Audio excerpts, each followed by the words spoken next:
Kai Lung's Golden Hours by Ernest Brahma. 1.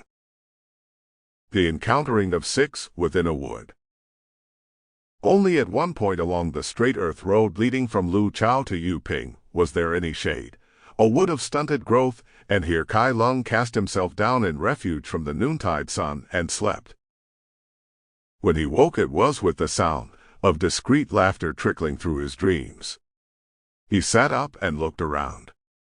Across the glade 2 maidens stood in poised expectancy, within the shadow of a wild fig tree, both their gaze and their manner denoting a fixed intention to be prepared for any emergency.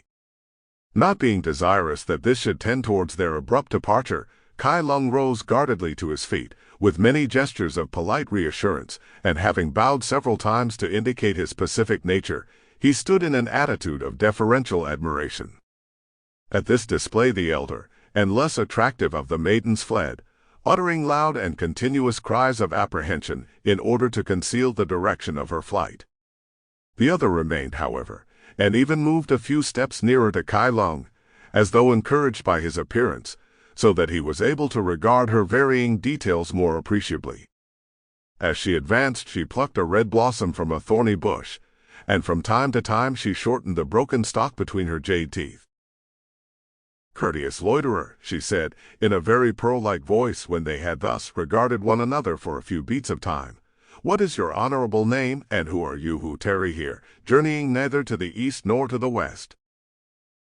"The answer is necessarily commonplace, and unworthy of your polite interest," was the diffident reply.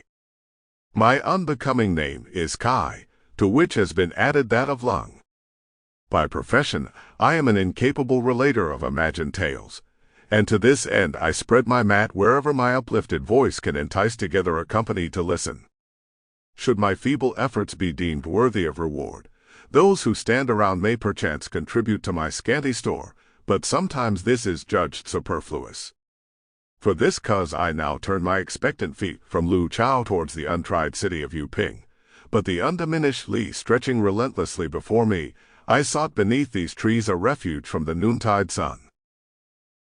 The occupation is a dignified one, being to no great degree removed from that of the sages who compiled the books, remarked the maiden with an encouraging smile.